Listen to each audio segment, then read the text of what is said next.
Is VP people. We are your hosts, Taylor and Enrico. This is Unfiltered Conversations Global. where we have the conversations that you want to have. But you don't. We have the conversations that you should have. But you don't. And the conversations that you overall just avoid. So jump in with us today for this episode of Unfiltered Conversations Global. Is VP people, welcome to this episode. Today we are going to bring to you a topic that is interesting to many people, intimacy. Me with my co-host Taylor. Taylor, I'm here, and this is my co-host Eric. Yes, and this is an interesting topic. When we're talking about intimacy encompasses quite a lot of things. There is aspect of spirituality in intimacy, connection, and what else, Taylor? Now we want to clarify early on that this intimacy is not referring to the sexual nature intimacy. Yes. More relational, like if you are intimate in relationship, that's kind of what we're covering today and all of the aspects that entails. Mm-hmm. When we're talking about intimacy, that involve us as human beings. In Kenya, that's a very interesting topic to many men when you talk about intimacy. Because now we always just equate intimacy to just one gender, probably male, female.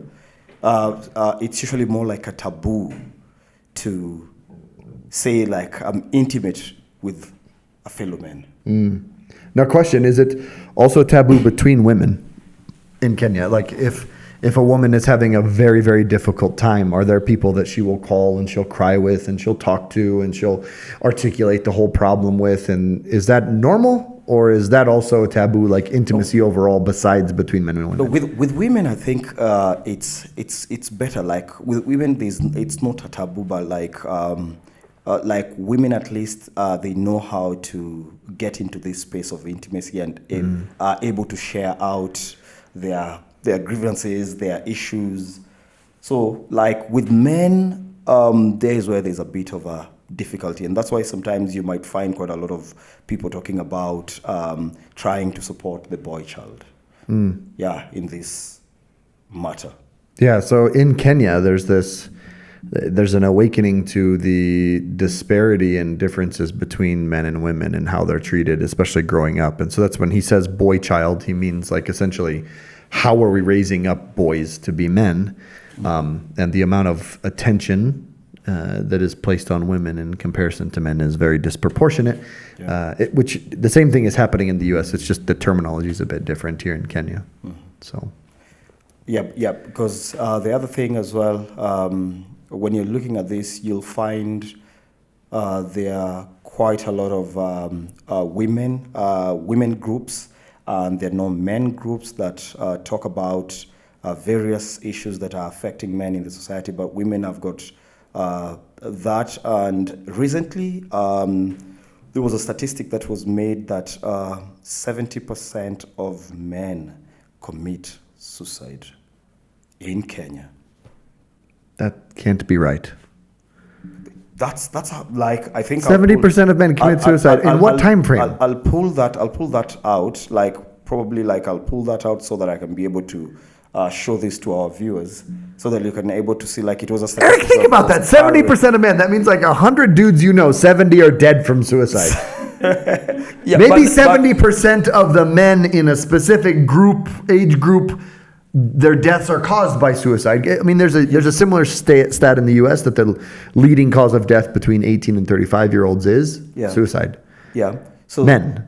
Yeah. I'll get that fact right. I think I don't have that fact right, but it was 70%. But I'll pull that. It's high. It's high. Yeah, it's really high. I think this topic is super interesting because it touches so many areas. Yeah. You're talking. It touches religion. Yes. It touches domestic abuse. It touches addiction. Yes. It touches marriage. It touches children. people are like, oh, how all is that connected? And it's like, listen, in particular, the intimacy that people have with each other is a determining factor to their mental health. True. Like, someone who is isolated, and I think that there's a very intentional plan that Satan has to fight against God's design. God's design, it, even in perfect Eden, it said it's not good for man to be alone, and it didn't mean he needs somebody to sleep with. Like mankind has partnership, has community, has intimacy with other people, is important and is very good. And when Satan has worked so hard on putting topics in our life that we don't talk about, with money in the U.S., it's money, politics, and religion.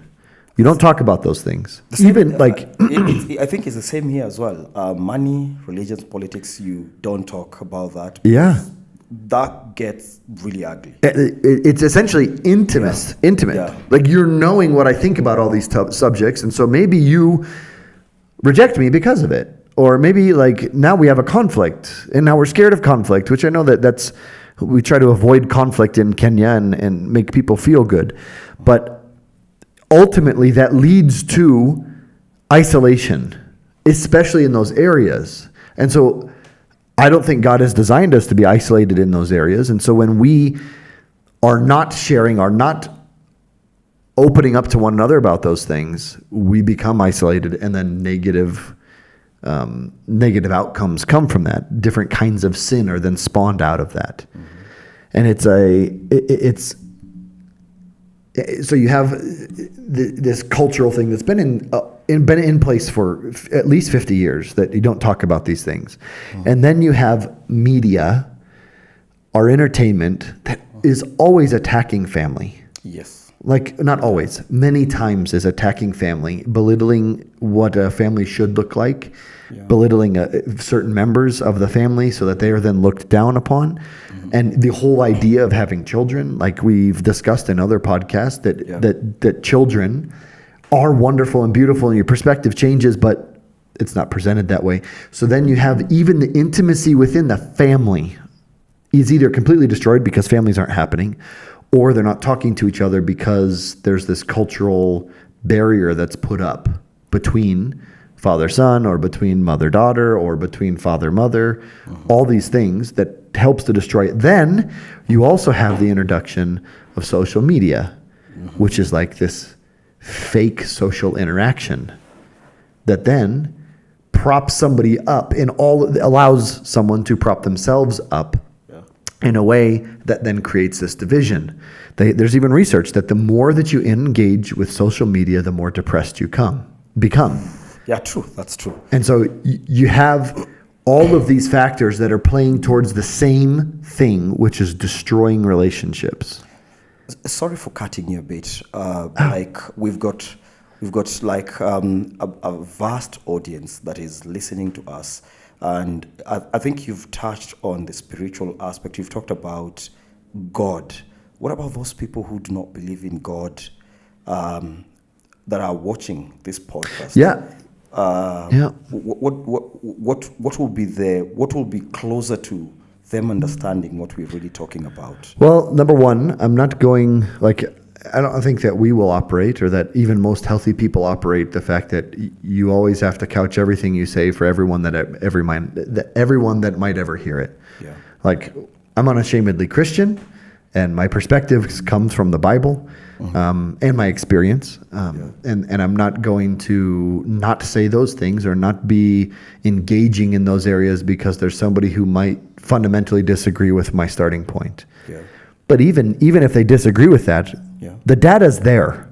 Yeah. You can watch the TV, you can look at the research about all of these things and see that there is what seems to be continuity in the way that all of these different areas are affecting intimacy for people. You can say it's Satan, or you can just say it's random factors because you don't believe in God or higher powers.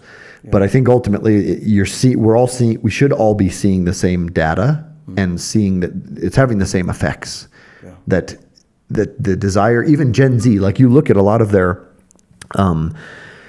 people that they idolize, and they are not like clean, put together. I can't even name some of their artists. Like one of them is, I literally don't remember the name of the artist, but it's like, if you would have put those people back in other generations, it's like, no, they're not even dressed well.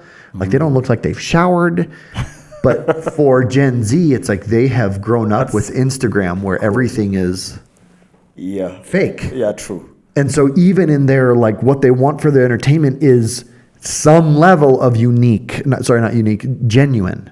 Yeah. Even if that just means like, okay, you don't look like a model. Great. You look like a normal person. I want to listen to you and interact with you, as opposed to this person who spent the last 45 minutes putting on makeup and setting up the setting behind them and ensuring everything was perfect. Yeah. They feel like it's more. And so I think that, again, points towards intimacy. Yeah. Because who am I interacting with where this facade is not on? Well, if it's only social media, for the most part, most of what I'm seeing is all production. Yeah. That's a point that, like, yeah, because I'm looking at the Gen Z, that the way you were saying about the Gen Z, about the facade that is on the social media, where you find your relationship is more defined by the likes and the viewers that are on your social handles. So that's where, like, at least it disconnects with a lot of intimate real life. Yeah, like it for sure. disconnect with a lot of real life. But like away from that, like let's look at the normal intimacy of just a normal man. You as Taylor.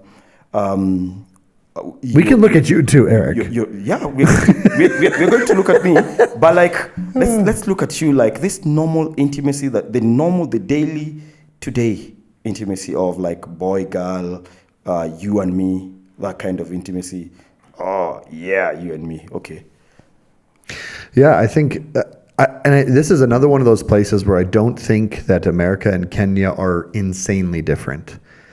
It is difficult the older you get to make friends. Oh yeah. Especially as men. I have seen kind of the inverse with my wife. Like, I've seen the inverse where it's like her ability to flourish and make friends has exploded. Whereas myself and I see other men where it's like the older you get, the harder it is to make those connections. But I agree.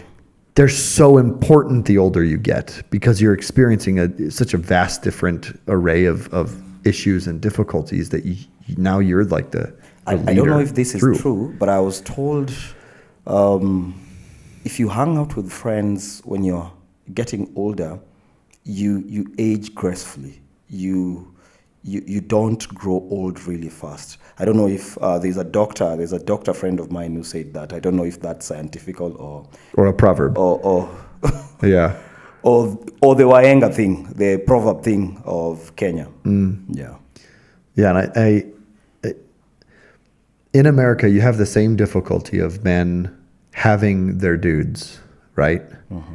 My wife pointed this out to me because part of a big group of dudes. I was a part of a big group of dudes in the U.S. that we all played paintball together, and we would roll around to different parts of the country and play in tournaments as well as just like scenario type stuff. And a lot of those guys, it was like, we're close friends. Oh. Like, we would spend time together, we would compete together, but it was also like, hey, I'm moving this week. Can you help me? Like, one of our friends was deployed, and his wife, they bought a house. Yeah. And like, our whole team showed up and moved his wife. And that was like that. I can call my friends to help me with this. And I just thought that's normal to have that and to have a big group. Cause like, we got like 30, 40 dudes on the team. So it's like, you're rolling pretty deep, you know? Yeah. But my wife was always like, no, that's weird. It's weird for people to have that. Not as in like it's not good, but as in it's odd or not normal. Yeah, true. I didn't really get it. Mm-hmm.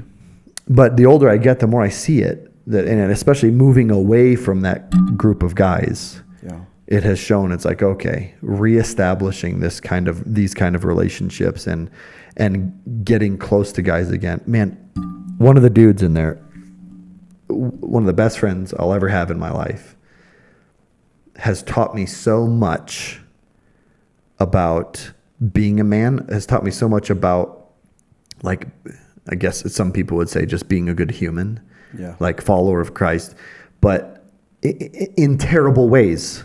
Like me, like I didn't go to his wedding when we first met because I thought I had just received like a mass invitation. Like it was just, I gave it out to everybody that was at the college and, it was in there. So I was like, whatever. Like you felt like you're not special. Yeah, well, I felt like it wasn't really to me. But then it was like, as I look back, I was like, that is one of the largest regrets of my life. And then this is a terrible thing, like to have to learn from somebody else. And his dad was dying. And like when your friend's dad is dying or when they have that kind of thing happening in your life, like it's hard. You stop. Yeah, true. It's like you just say, no, okay, I'm not doing XYZ. Like I'm going to spend time with my friend. Yeah. Because this time sucks. And I didn't do that. Like I had to, after the fact, realize what I should have been doing and then apologize to him for that. And it was great because there was another friend who did. He was just like any free time he had, he was there with his dad and him. And it was just like, I should have done that. Because that time they needed you. Yeah. And it's like, and not being there. And it's the second time with like huge stuff. Yeah. And he has taught me that, not necessarily sitting down, like going through a book, but been the object of my mistake, and I know for him, like he has one of the best hearts of anybody I've ever known, that he's forgiven that, but he has had to go through having a friend not be there. And man, it is, I will say the level of difficulty to make things happen is far less than the pain that sits with regret afterwards. How did that come about? Sometimes was it because what caused that? Was it because you what caused what? Like you not being part of this journey with your friend? Was it because did you ignore or what was going? Yeah. I get it. So, one. Your normal life continues no matter else what's going on in somebody else's life, right? And so you can easily just continue about your normal life and maybe send a text message here or there or whatever, like something small. Like I went and visited like once or twice. Yeah. But it's like, no, like these are the biggest things that happen in our life. True. Our parents dying. And it's like, you can't continue with your normal life. You stop. And you go to your friend in need. And like this dude, no joke, this dude is like 4 inches taller than me.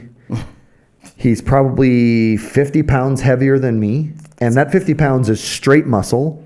And he is one of the fastest dudes I know. He's not a dude that's like... You're describing a giant. He's huge. and he's not a dude that's like whimpering the corner and mad at me because I didn't come. Yeah. But it's definitely like, man... You're a part of the brotherhood of my life, and you failed. Like, ugh. Yeah, true. I hate it. Yeah, like I was like, there's two things. Like, I won't miss people's weddings, funerals, and you just go to people. Like, you stop what you're doing and you take care of people. And part of the other thing in that situation is like having paid attention when you're growing up to see that that's what you do. Yeah. And then 2, being bold enough. Like you're showing up at your friend's parents' house while his dad is on the decline. And you are behaving and you are being there like you belong there. Yeah. There's a level of boldness with that. And it's like, you have to own that. Like, hey, I have entered into this person's life in this level of relationship, and I should be here. Yeah. Not in like a intrusive and rude sort of way, but understanding that our relationship is not just, hey, we shoot people together on the paintball field. Yeah, it's like, no, we're brothers. Yeah. And this is how we come together. and then doing it. And man, I will tell you, there's a famous saying that I heard at a church camp when I was a kid. Yeah. And that is that you only in your entire life have two choices, and that is the pain of discipline or the pain of regret. Oh, yeah, true. And you have to choose. Are you going to discipline yourself and execute things the way that you should as a man or as a woman, and in a way that you want your life to look, or you just kind of let things flow or whatever and then regret it later? Yeah. Both require pain. Like, oh man, I'm going to miss out on XYZ. I'm going to wake up every morning and do XYZ. Like, that hurts. It requires something of you, effort, and it takes away from you in certain respects.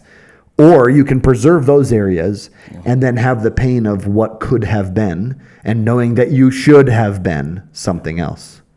It's true. You've just reminded me of a similar quote to that, which normally we normally say suffering is inevitable. For example, is either you are being chased by the landlord or you're chasing the money to pay the landlord. Does that make sense? Yeah. Yeah. You're putting your effort towards resolving the problem, or the problem is crashing on you. Yes. Yeah. That's the same thing. And life is always like that. Even in that relationship, not only should I have been there, but then I also had to acknowledge to him, I felt I had to acknowledge to him I'd failed. And that sucks, but it also adds to that relationship. And guys, there is nothing easy about that. Going to somebody and saying, "Hey, I as a friend, we're good friends. I failed you in maybe in your life." That's hard to say. Yeah, it is, but you have to do it. Yeah, you do. This whole image of this tough guy that things are just understood, and it's that I don't even think that exists. You got to say the crap. Yeah, true. And you got to own your crap. Mm-hmm. And when you do that with a man, it's I think this talk of intimacy is very much intertwined with vulnerability. It is. Because you're essentially telling somebody I failed. It is what you're telling somebody. I'm failed. Sorry. And I'm sorry that I failed you in this moment, in this time, in the worst time of life that you've experienced thus far. I failed you. Now that friend, whether they had registered it as your failure or not, is hearing you say it. Yeah, true. And knowing that... I agree with you, Taylor. The hardest thing to say sometimes is sorry, and I was not there for you. That's one of the hardest things. And I think I've experienced that with my friends as well. And not even just friends, with family. As we started when I was saying intimacy sometimes with same sex in an African context, let me not generalize and say Africa, let me say Kenya specifically, it's more of taboo when you've got a male friend, there's something you've done, but just going there and telling them, bro, I'm sorry, I care about you, it's hard. But you want to show that kind of intimacy with action, but not words. Saying. Yeah. Not saying. Words tend to be very hard. Me and my bro, so I've got many bros. Me and them, sometimes even just that normal hug, you're going through a difficult time, I hug them. Sometimes it feels a bit, it's not. It's weird. It's weird. It's not normal, man. Makes you squirm a bit. Yeah. Yeah, I feel. No, dude. And I have a friend in the U.S. that's the same way. If he hugs you, it's a very big deal. As in, this is very special. When we left Kenya, we left for Kenya from America. There was that when we came back after not seeing each other for 2.5, 3 years. It's okay, this is an appropriate time for a hug, But yeah, man, Even I remember talking about intimacy. The first time I hugged my father, it was so awkward. Oh my!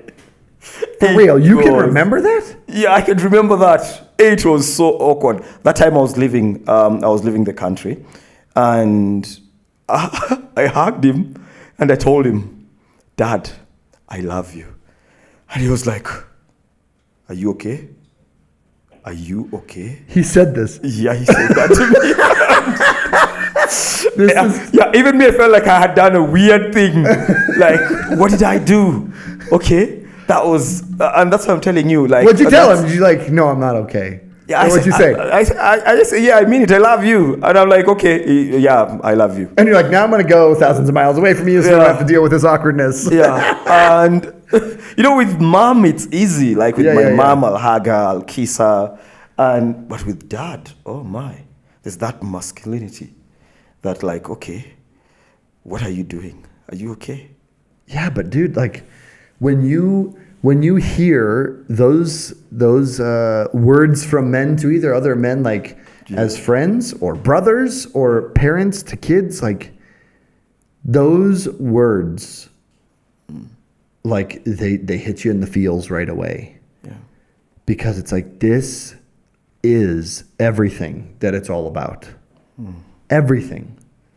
Like, and when you read, like, you look at Jonathan and David in the Bible, and it's like their level of love for one another. It's like, dude, every dude wants that. Yeah. Like, I'm going to call this guy, and even though his dad is the one trying to kill me, like, we're bros. And he'll cover me, and he'll be an advocate for me in all situations, and I can trust him with anything.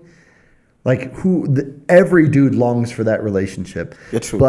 Everyone. But it requires words. And I don't mean we have to be like, oh man, I just think you're the most delightful person. But it's like, no, like, you're really valuable to me. You don't have to say it every time I see you. Don't have to like cry about it every time that, I think about you dying or something like that. But it's like, it needs to be clear. Yeah. And I think verbally that it's like, we're that.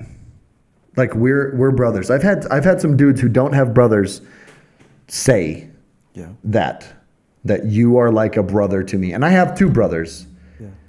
And so I know that is really, really, really powerful. And to say that to somebody else is also not small.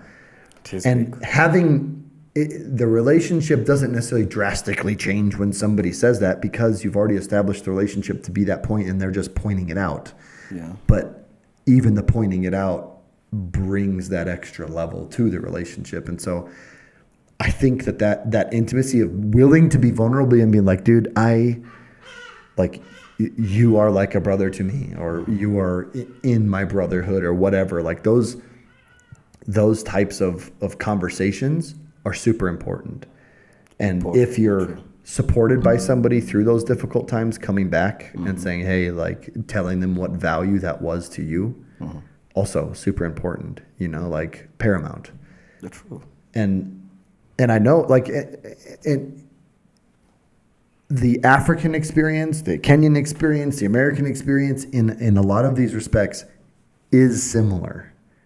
I think. I'm not an expert. Like, that's the other thing about this podcast. Like, it's those people who, like, they can whip out all these stats and, like, they know everything. Like, that is not me. Like, that is you with a lot of things, but not everything, right? Yeah, like, true. Not everything, yeah. So when I say stuff like that, generalizations, like, that's what they are. They're generalizations from my experience. Yeah. And from what other people have said. Yeah. That it is hard for men to be intimate in a way. And I think a lot of it comes back to this whole idea that to be a man, to be masculine, to be intense means you're never vulnerable because your guard is always up. And it's like, no, that's unhealthy.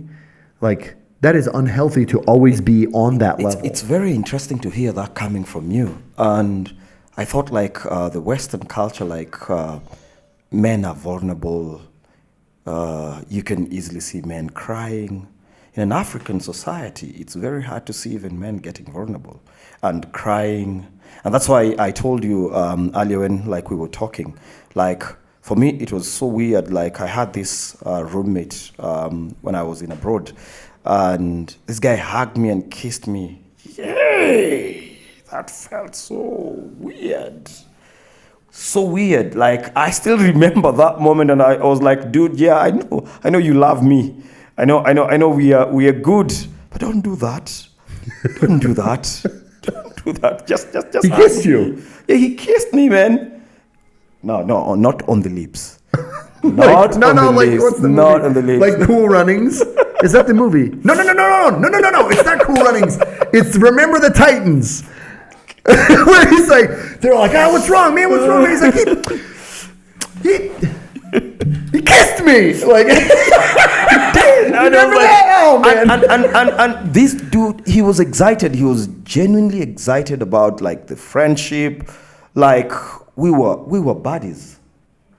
And he was going through a hard time. I was there, and I think he got excited, emotional, and that was the way to express it. Yeah. And it freaked you out a bit, huh? Yeah, it freaked me out. It really freaked me out.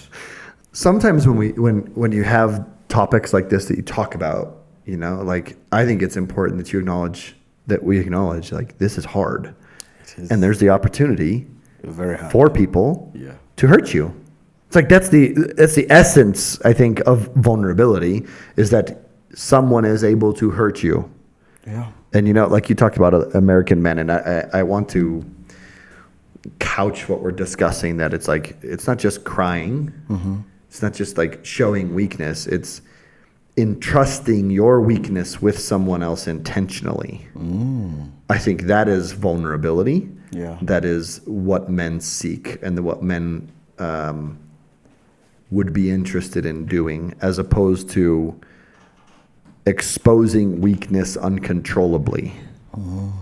You know, like, just like, I can't handle myself and I'm crushing, I'm collapsing everywhere, is different than, I'm having a difficult time, I need you to pray for me, or I need you to mow my lawn for me because I literally can't operate. cannot Like, that's operate, a yeah. controlled entrustment, as opposed to, and the crazy thing is, when you've done this, if this ever happens, it's almost like it's received in this way.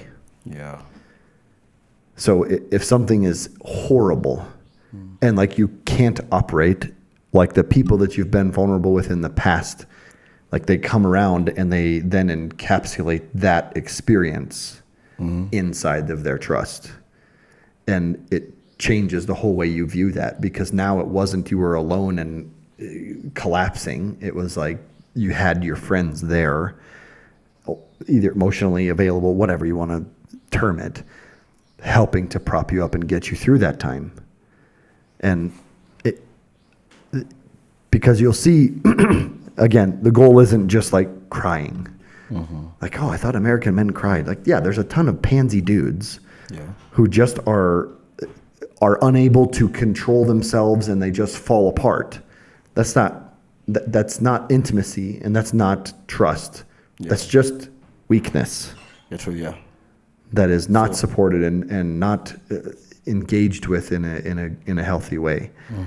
And so, yeah, I would say there's a difference in that. Like, African men, gosh, I don't want to say African, but Kenyan men. Yeah. Like, are much more stoic and understand that value of strength, even if that's off balance. Like, they very much are on that side as opposed to the other. So there is that difference between the U.S. And you can look at them just physique. Do you see it? But I mean, even if like you took an average American, especially between the ages of like 20 and 30 now, Kenya, not America. There's a strength, physical side of it, but then there's also like the role that comes with that is adopted in the mind as well, that it's like, I have to be this pillar that is unwavering. Yeah, but like, is it, sometimes I tend to think, is it because of the upbringing, a tough upbringing in comparison to a slightly softer upbringing? Because like, a lot of Kenyans' upbringing is really tough. Of my generation, not the current generation, the current And the ones generation before. and the ones before. We're being like old men right now, saying, like I used to walk uphill both ways to school. Like my generation's hard; they have it easy. Yeah, so I'm thinking because like I'm trying to figure out like at that time when we were being brought up, sometimes emotions you will not show emotion that much. You needed to be tough from word go.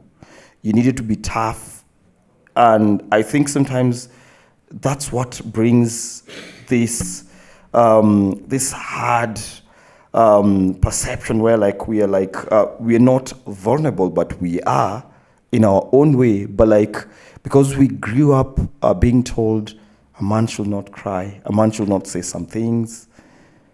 I think that more is on point, like the cultural influence as opposed to the experiences. I know they're connected, but the way that you view those things as opposed to how you were raised. Yeah. Again, I know they're connected, but you can have a difficult upbringing where lots of difficult things happen, terrible things happen, and still have a perspective of, I need to share this and I want to engage and trust people with this information. And you can have an easy life and think you can't share with anybody. So I think that this experience of like, did you have tough times or not, is not as connected as what view do you have of being in this state of vulnerability or in weakness or whatever. Mm-hmm. And so how do you, in a practical way, take a relationship from one level to the next?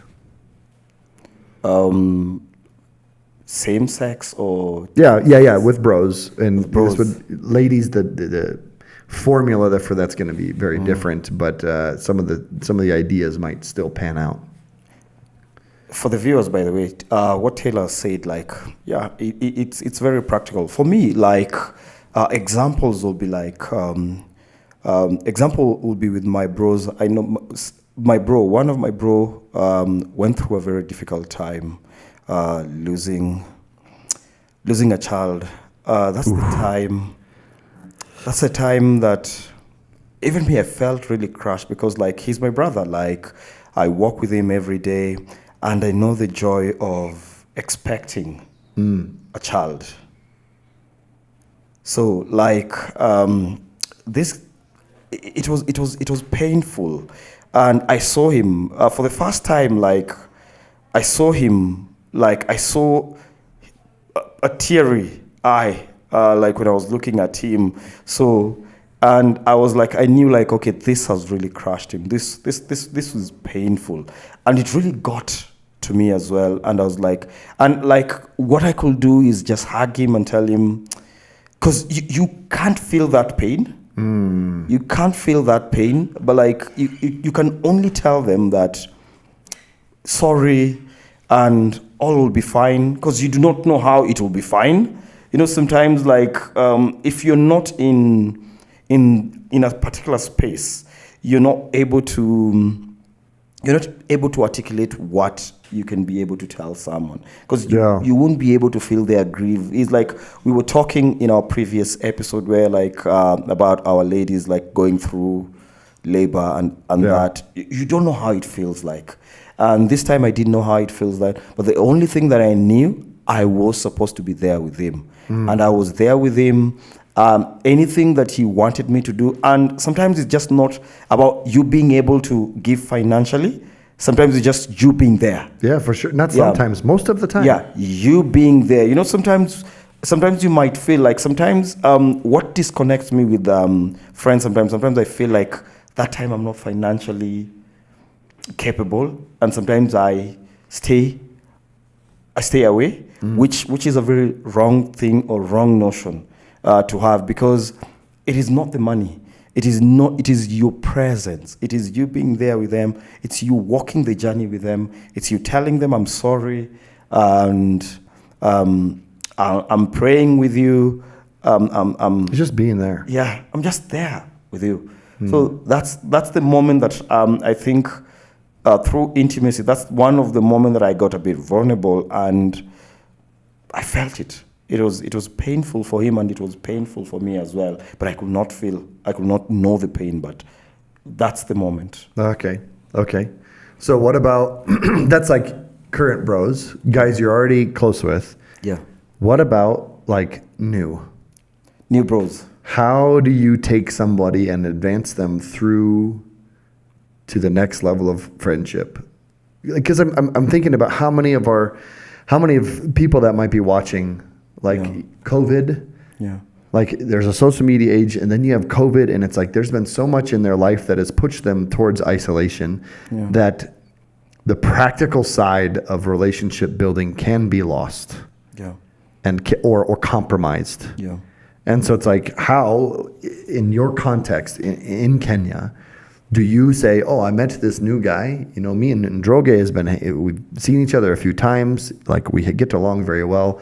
How do you, like, walk me through what that might look like for you to say, I've met this guy a few times, to he's now like one of my dudes? It's a bit different because it's for you to be able to build a relationship. Sometimes it's when you open up to one another, when you start being, as you said, vulnerable to one another and talking about issues and getting to a point where like you are resonating in quite a lot of things. Like for example, with a friend of mine, I'm here. I'm meeting Taylor for the very first time, and I want to advance that relationship.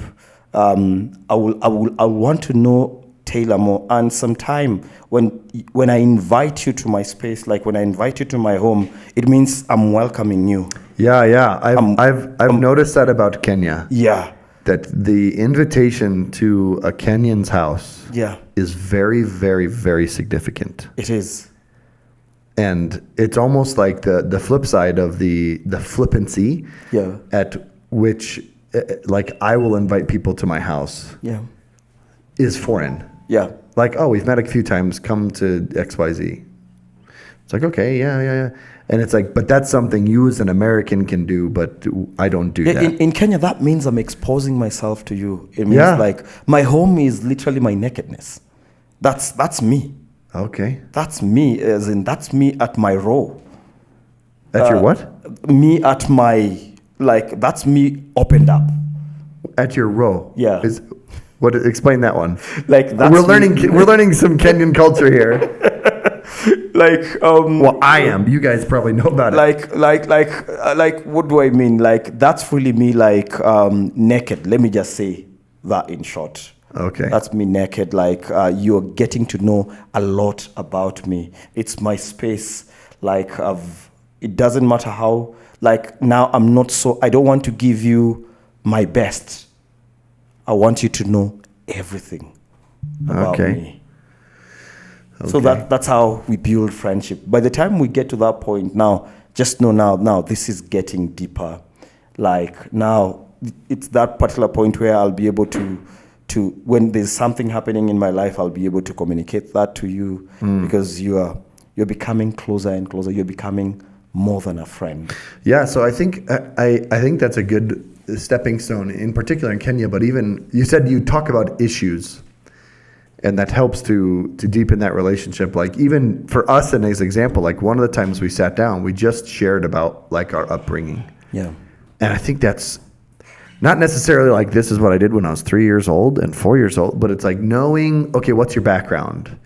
Like, did you just have, a single dad or single mom, and were you beat, and what was school like? Like those kind of general things helps to get an idea for where you're at. Yeah. And then being able to take that and build on to it with the rest of the experiences. And then you get up to the point where it's like, I feel like I know this person much better. Yeah.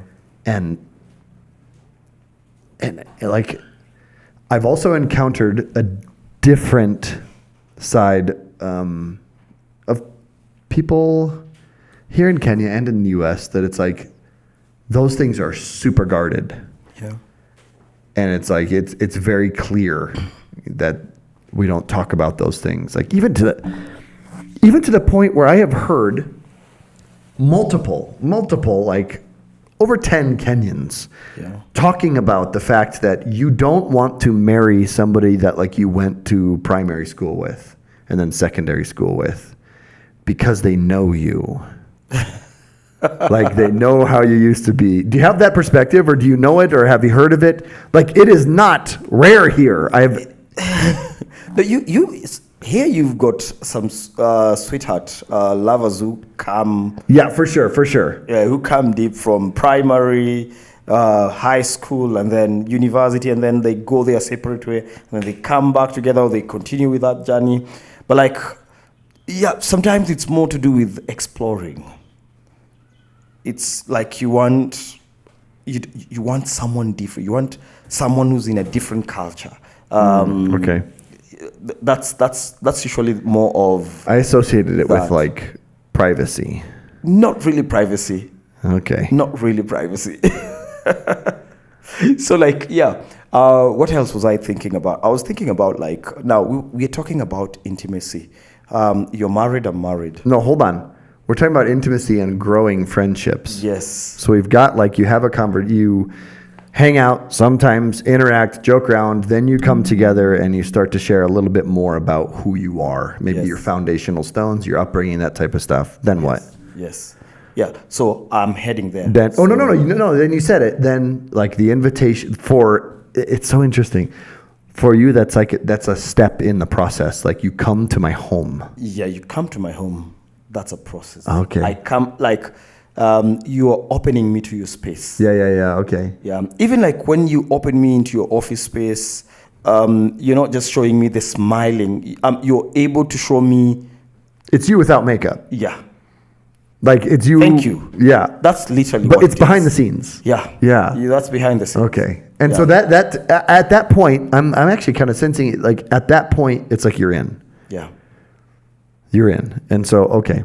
It's interesting because I don't think I would associate that as being part of the conscious process that I would engage in the U.S.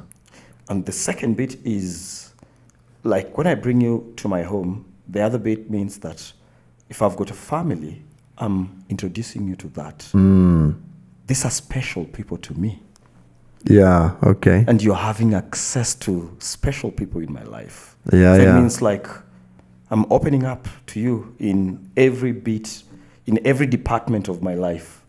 It means now I have gotten to a point where I care about you as a person. I want my people to know this guy is part of this now. He's a friend of mine. He's part of my family now.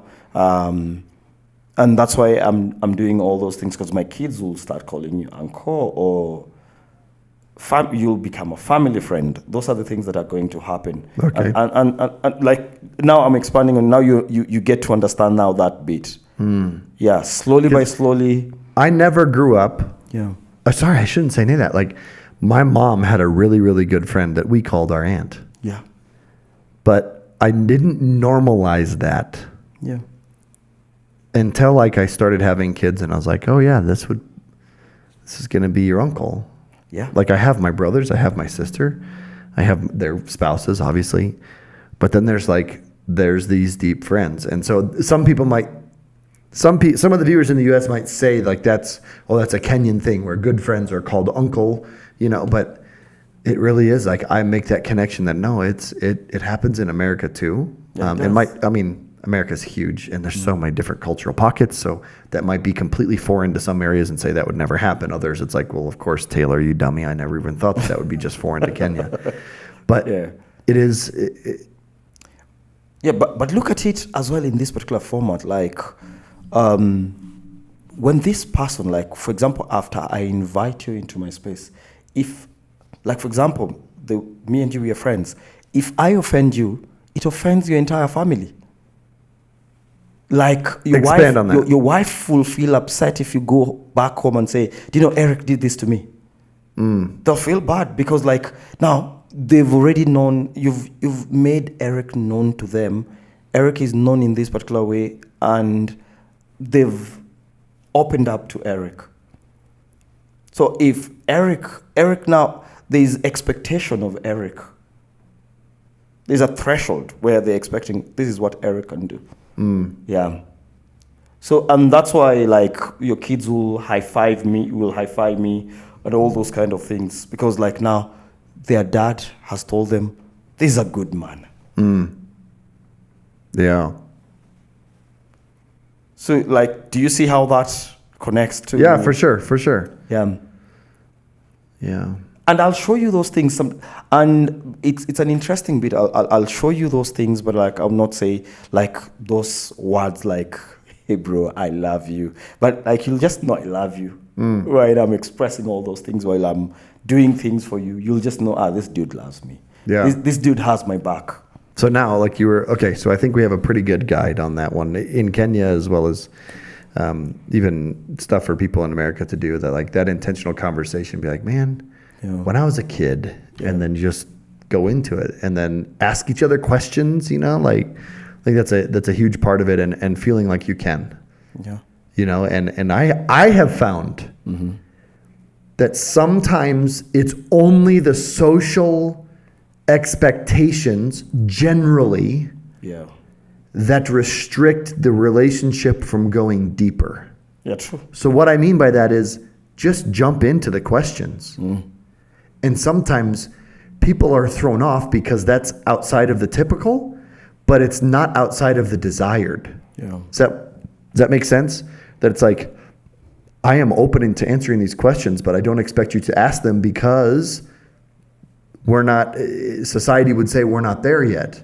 But the only thing preventing us from being there is asking the questions. Yeah, the questions that need to be asked. Yeah, and so just like diving in and saying, well, I mean, that's really got to make you mad. Yeah. Like there's no way around that this situation is terrible. Like, I'm not going to say, oh, it'll be okay. No, like right now, it just sucks.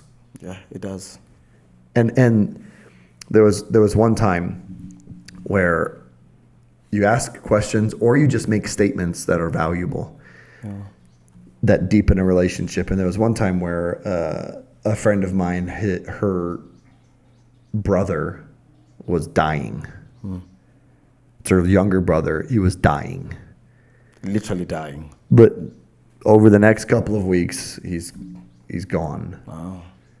He got better, and then he was good for a couple of years, and then declined again. But in that first time where it was like, oh man, I remember asking her, how are you doing? It's a very simple question, and just like in Kenya, there's the standard response of "Nzuri sana," we're doing good, and then she immediately started talking about her brother's health, and I interrupted her. I said, "I didn't ask about your brother. I asked how you are doing, because it's your brother. Yeah, I can talk to him." But I know that this is affecting you. And I didn't think of that as being very significant in the conversation, but years later she told me about that. And I was like, oh, okay. And that's one of those things where it's like, we weren't super tight. It wasn't like, hey, we text each other all the time. I'm cool, I'm good, yeah. Yeah. What's up? It was very much just like understanding somebody's situation and then going to the next level. And sometimes it's not even conscious, but it's like, no, that was the polite response. And my polite response would have just been to ask more about her brother, right? But let's just put that aside and let's dive into, no. You. This sucks. You as a person. You're seeing your brother withering, and that's hard, and you're scared, or like all of those things. Where it's like, this is reality, and these are really the only conversations that matter. So let's get to them. And having that boldness as you're wanting to advance a friendship, just to like, okay, so even if they didn't offer up and say, well, let me tell you about my childhood and the difficulties I had there, it was, let me ask you, like, so tell me about like how you get along with your siblings now, and if it was different when you were kids. Me? No, like you were like, okay. But sometimes that'll just take that to the next level. And somebody might be super bold to be like, I'm not comfortable with that. Yeah, it's like, okay, cool. And then you've let them know, like, hey, I want to go there because I want to advance this to that. And if they have to deal with trust issues and what they're putting back, then that's their thing. But you have made that step, and I think that's it's a very important step to it's a really important part of that, about that progress towards Yeah. intimacy with a person. Yeah, true. But you wanted to, now we're moving on to what? I'm also looking at like intimacy, like with opposite sex. Yeah. Intimacy with opposite sex. Yeah, I mean, we had discussed a little bit earlier and kind of prepped for this, that it's like, yeah, you can have like tight friendships with the opposite sex. Like, that's great before you're married. Like, and that can be a healthy part of you getting to marriage. It's like, hey, I know how to be a friend to the other sex. Yeah. Without pursuing the bedroom or without pursuing, getting money or whatever it is. Without that, like, I know how to just be a good friend to a lady, or I know how to be a good friend to a guy. So if you're married, as a woman, you can't be a good friend to a lady. I think there's a lot of controversy on that. But I think for the health of your marriage, and for the opportunities that Satan has, that it wouldn't be appropriate in the same way that you would with a guy.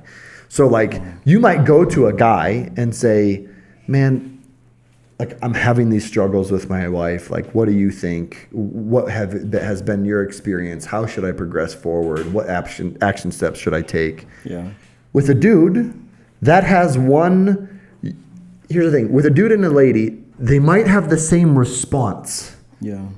Every step of the way, the same response. But the fact that the source can also be the solution in Satan's lies, can also be the solution, brings in when I say vulnerability, I mean an area for attack. Because if I'm saying to this friend of mine, this pretty lady that I've been told a lot about my difficulties in my marriage, and that must be really tough. Like, you're such a good guy, and it's like, okay, now my attention is deviated. When you guys are friends, then now do you get emotionally attached? That's what you mean. No, I mean, I think that there is a high level of risk that is involved with those kind of conversations, absent of your spouses. Or spouse, especially if that person is not married, that leads to a vulnerability in the things that you hold the dearest. So you, in your wedding vows, me in my wedding vows, you forsake all others. No, that's what forsake all others means. This is my wife.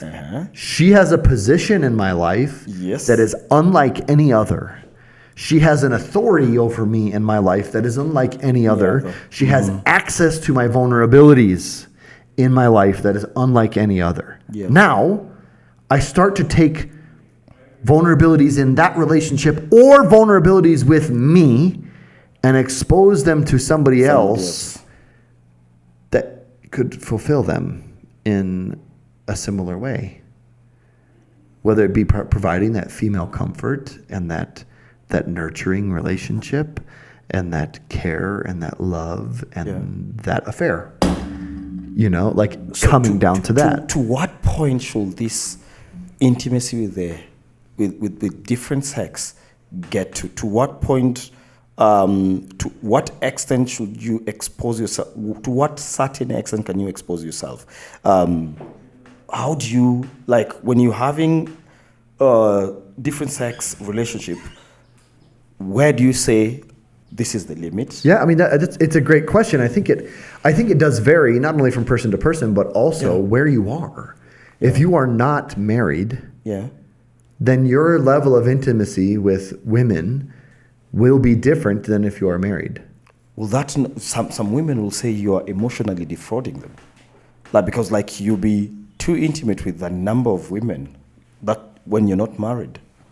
Oh, you're saying like being a player? Yeah. Like, no. I'm not meaning that, but I mean like being able to share and get into a relationship with intimacy is disconnected from sex at this point. Yes. And I don't mean like gender and body parts. I mean the act of sex and getting in bed with somebody. That's not what we're talking about with intimacy. We're talking about, am I willing to be vulnerable with this person, trust them with this person, and share parts of my life with this person?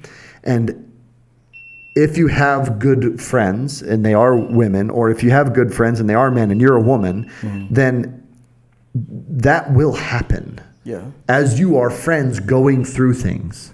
Yeah. And then when you become one with your spouse, Yes. the sharing of those situations is now inside of that relationship, not a separation. Like, I'm going to share my difficulties with my girl and with this friend that is a girl when my wife's not there, because that is and people will be like, oh, you're not mature enough to have, like, I don't think it has anything to do with mature. Oh, you're not strong enough to resist temptation. It's like, no, I agree I'm with you. smart enough to know that there is a whole force in this world. There's a whole legion that would love to insert that temptation and have it taken. Yeah, and it happens. In the marriage. Because then you're affecting the marriage, you're destroying the marriage and that relationship. It's affecting their relationship with God, and it's affecting their children. Oh man, if we could just get that guy to cheat on his wife. Or we could get that lady to cheat on her husband. Yeah. And so to me, it's like, what is the risk? What is the reward? Is it necessary for me to go to this person of the opposite gender and tell them about difficulties that I'm having with my spouse? No, that's not necessary. True, I agree with you. Well, I mean, are you able to do it? Yes, you're able to do it. What risks do you incur in doing that? Any amount of the risk in that area is too high when you consider the consequences of a destroyed marriage, which then affects the lifespan of your children. Like, it's not worth it. Yeah, it affects a lot of things. And this is not a guy trying to say that we just need to stuff all this in. I mean, listen to the whole episode that we have going here, that no, we have these outlets, we have these relationships, but they are appropriate inside the context of our marriage. That I have these guys that I will go to for advice, go to for wisdom, especially older men, dive into these conversations, but not with women, apart from my wife. I think it's a very different thing for me to be sitting here with my wife and you to be sitting there with your wife and us to be sharing together about difficulties that we've had. Still some dangers there, but I think having all of that accountability there changes the calculation, if that makes sense. If you want to look at math terms, it does. There are a lot of the variables that are dropped away. Yeah, true. And so that sharing is very different than you leave, my wife leaves, and I'm sitting with your wife, and she's sharing some really difficult and very intimate things with me. Yeah. And it's like, that it's like, if my wife heard me sharing this with somebody else, she would be upset. And obviously, like, taking apart like super controlling wives or whatever, or super controlling husbands apart. There's an internal side of that where it's like, there's an internal side of that where you need to understand that is not they're trying to control me. That's a violation of our relationship. Yeah, true, it is. That this vulnerability was not for other people. It was for you. Only. Yes. And so it's... So, like, I think what you're saying there, we should stick with the biblical guidelines where, like, men go to men, women go to women, and like I'm just trying to figure out, like, what type of intimacy can the married or those that are in relationship have with the unmarried? To what extent? To what level? To their spouse? To different people. Oh, okay. I was like, what boundary? Yeah, to different people, not to their spouse, to different people, like different people of different sex. And some people, and because you're asking. You've talked about temptation, which is very true. Temptation happens, and you won't know when it's happening. It's sometimes not even about beauty. It's just about thinking that these people know you better. Than the other person, and they feel like they connect with you more. Yeah, that's how it comes in, and then one thing leads to the other, and voila, everything happens. I actually had there was a Christian lady that spoke to me and my group of dudes, right? Like that paintball team. Yeah. She said, you guys do not understand, you as men, do not understand what it is for a woman to see a healthy dad, a healthy Christian man living as he should. There is an attraction that occurs because that is what is desired. Well, you're going to get people, I don't want that, whatever. Like, and it was a compliment, but also like a warning that you have to be on the alert. That it's like, the way I am living is going to produce an attraction I have to be on guard against. True. And be willing to then sprint out of the house like Joseph because when that lady comes. Many women or many men will love stability. Everyone loves stability. For sure. And if you look like you're stable, you've got your vision and everything set and you know where you're heading to, that's an attractive thing to many people. Yep. So, and if you now bring it to the person of the opposite sex and they're single and... Or even if they're married, like that's the thing. Like when we're sitting there with our spouses, there's still that risk. Yeah. That it's like, oh, he is so nice to his wife. I wish my husband would be like that. And then she tells you that. Yeah. No. There's no more conversations with that person. Yeah, and then it start building from that, and that's a different thing. Yeah, and you had asked about like what's the line? Yeah, what's that? And I think that like, I think you kind of see this in the Bible that it's like there are not rules inside of relationships sometimes that are universal. What is wrong for me, the individual conviction I have that I would feel terrible for executing XYZ, you would have no problem doing. Yeah. And it's not because of you're not sensitive to God's heart, it's because that's not what God is convicting you about. And I think we have that same kind of, I don't want to say spectrum, that same kind of maneuverability in marriage, that your wife may have different boundaries for you than my wife has for me. Yeah, true. And sometimes they might not be strict enough for you, but other times it's like you would feel they're too strict from her, or I would feel they're too strict from my wife. Yeah. But in forsaking all others, in committing to being married to this person, That's a really good explanation of. But your body is now hers. How you go about is now hers. Yeah. And her voice is now paramount. And if you think that there's a control side of stuff there, then you have to work on that. But until that's resolved, like she does have a level of control over, I'm a man, she does it. False. Like that's not how the marriage relationship works. Like she has a voice, she has a power that is no other person on earth has, including your mom. Yeah. She has that power, and if you start to flippantly negate that, or even just negating it, after consideration, you're violating the relationship in a way that she was not expecting. Yeah. And so, yes, there might be that she's too controlling or he's too controlling. There needs to be a level of trust, or there needs to be a conversation about that and a growth in that area. Okay. But you can't grow beyond that, because then you are violating the relationship. Yes. It will be something that someone can thank you for in the future if you respect a boundary that's unreasonable, and then they grow past that boundary and it's no longer there. They can thank you for that and bearing with them, and then not have this, you didn't care about me. You didn't respect what I thought. Man, I'm saying this and I'm like, I'm saying this and I'm literally thinking about a fight I had with my wife yesterday. Portland. And it's like, okay, like this is one of those, like if someone's preaching, it's like, no, they're not preaching to the congregation, it's themselves. And I think onto that topic, I think one of the episodes that we need to do marriage. I think that would be an interesting topic. Oh, for sure. That would be an interesting topic. There's some of these topics that it's like we will talk about, and then we'll bring other people and we'll talk about, because there's going to be those perspectives and those difficulties and those cultural differences even within Kenya. I mean, you know, all the tribes.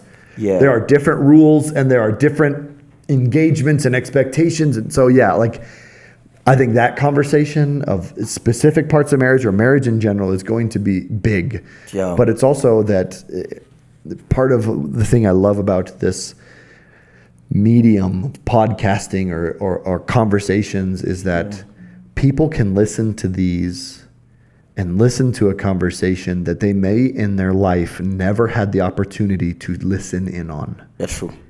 When you have good parents, when you have parents with good friends, you naturally will overhear conversations, fights, discussions, apologies that will then be inputted into how you operate. That, well, that's normal that you would go after a fight and apologize. That's what my parents did. That's true. And that's not intentional. And so if people never had that growing up in an orphanage or growing up in foster care or whatever it is, all of these things, they can listen in and hear that this is how we at least do it, and this is how it's worked out for us. Yeah. And as much as, man, we kind of dipped into marriage. Yeah, true. Like, that's what I feel. Right at the end of the podcast, when it's like, oh man, I gotta go. And I felt like this needs to be a topic. For sure. Yeah. Guys, it's not a one and done. We mentioned the word marriage, so it's done. We want to talk about it again. We will return with diving into those. And I'm excited about it because marriage is super beautiful. It's super difficult and it takes work, you know, but we'll get there. We'll get there. And right as we're dipping in, it comes to the time where we have to end the conversation and go our ways. Yeah. So, Eric, thank you for your time today. Thank you for your time as well, Absolutely. And we thank you, the viewers, for just taking your time to listen to us. And if this has impacted you, join in the unfiltered conversation. Now I understand. Like, text us. Let us know what you want us to talk about next time. Let's have this conversation, because these conversations are not spoken on a daily basis. So can we speak about these things? Yeah. And thank you guys for those of you who have liked, subscribed, all that stuff. Like, I hate talking about that. Not as in I don't appreciate it. I don't. Like, the point isn't the likes. The point isn't the subscriptions. Yeah. Like, the point is the conversations. That's true. And so if you guys, thank you for all of the stuff you've done. Jump into the conversation. If there's I know that this is going to happen in our time together, that there might be something you want to hear more about. Maybe something we talked about for 20 seconds. You're like, no. That could be a podcast and I want you to talk about it. Like, drop that in there. Say, hey, I heard you say this. Here's, 10 points that I think you should expand on, answer questions on, or try to answer on and whatnot. So thank you guys. We'll look forward to seeing you guys on the next episode. See you guys.